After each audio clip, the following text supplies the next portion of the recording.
my name is Katrin, and today I'm going to hold my fourth speech, which is the persuasive speech, and my topic is going to be prescription privilege for clinical health psychologists. Did you know that psychologists are allowed to prescribe medications? If you didn't, yes, they are able to. Since 2002, they can do that in the state of New Mexico, and after this law got passed, they actually can do it in another state, which is Louisiana. How does it make you feel that you know that your psychologist is allowed to do so? Having clinical psychologists prescribe medication could lead to serious problems and also harm the public, and it needs to definitely be investigated more closely. New Mexico might be the first state, and Louisiana followed, but what happens if more states are actually going to jump on that wagon? Will a clinical psychologist be trained well enough in order to perform these prescriptions in a safe manner without causing any harm to the public and also their patients? I'm an undergraduate student and with a major of psychology with a concentration in clinical psychologist, and I did some research during the previous semester on that topic. In today's speech, I would like to focus on the effects that prescription privileges will bring. I will focus on why clinical psychologists are not qualified and why the public is in risk and yet need to be protected. I will then continue to point out what can be done in order to prevent this from happening, and for more states going to follow the example. I will conclude my speech then with explaining on how we'll be able to solve this issue. Now I would like to start giving you some background information on prescription privileges for clinical psychologists and why I feel that they are not qualified. Prescription privileges shouldn't be available to clinical psychologists. They don't have the sufficient training necessary to prescribe medications, and they lack required coursework. According to Timothy Troll, who is a clinical psychologist and also the author of the book Clinical Psychology, he states that one semester survey course in the psychopharmacology is not recommended in order to prescribe medications. They further don't have any in-depth knowledge about the drugs and their interactions, and don't have the practical experience and training in psychopharmacology. Another point is that they don't have enough undergraduate classes which focus on biology or science classes. Further, the graduate training is usually only for 2 years, and the postdoctoral psychopharmacology classes are totally missing. Another factor is the safety of the clients, that the clients will be actually in danger and can be harmed. Malpractice is going to increase due to the lack of the inappropriate training.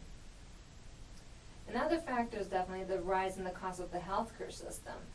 Since malpractice cases and the expenses lawsuit is going to follow, they will be also combined with additional legal fees to modify the court licensing laws, and that will be very expensive to do so.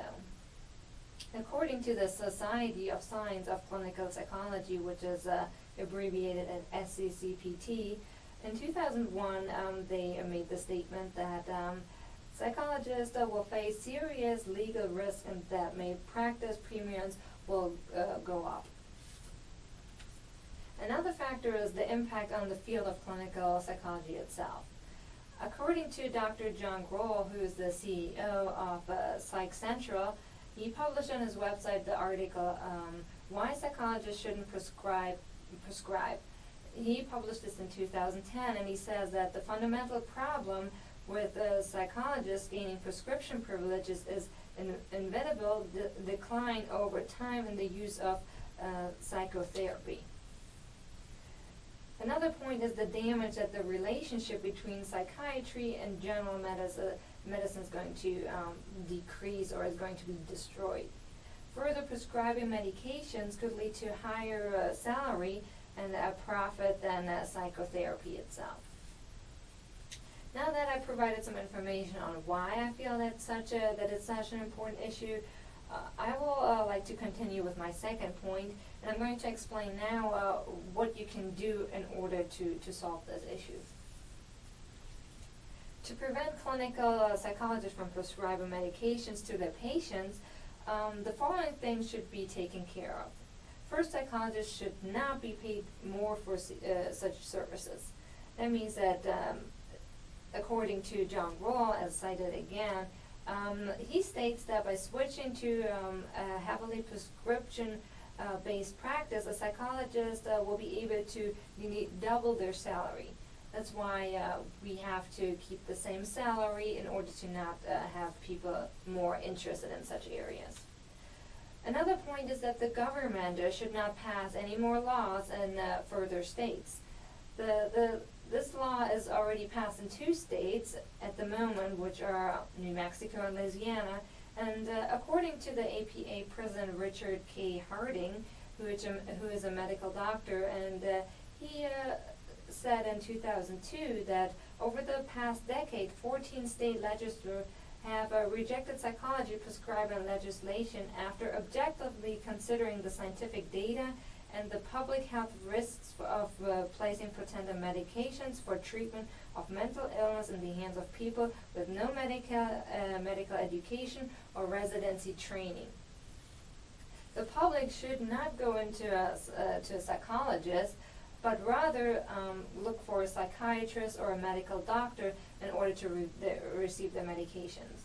If the public understands what real risks are involved for them, they should understand that they could be potentially harmful to them and seek medication from people that have the required training.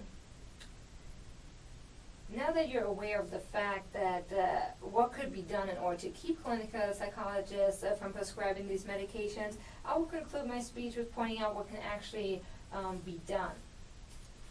How can we stop clinical psychologists from prescribing these medications, and what can we do to do so?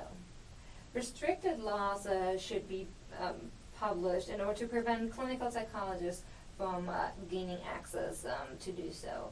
Further, not only psychiatrists or medical doctors, they should be the person available to prescribe those medications, since these have the required training. Further, we should not raise their salaries in order to get more people interested in this area. If you keep the salary low, people are not going to focus on this area. Another thing is that definitely will help to decrease their interest is that we can establish therapy methods in psychotherapy, and such therapies could be cognitive behavioral therapy in order to not use medications.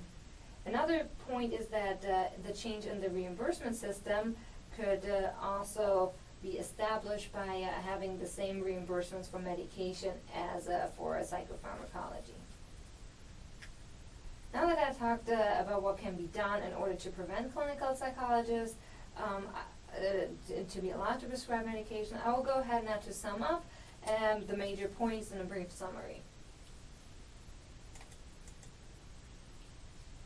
In today's speech, I was first addressing the issue of why prescription privilege should not be handed over to clinical psychologists, and I continue with talking about what can actually be done to prevent this, and I concluded my speech with telling you about how we can actually do that.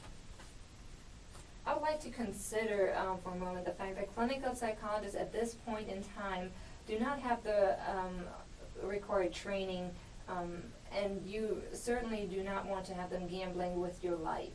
That's why I encourage you to boycott such clinical psychologists that do prescribe medications.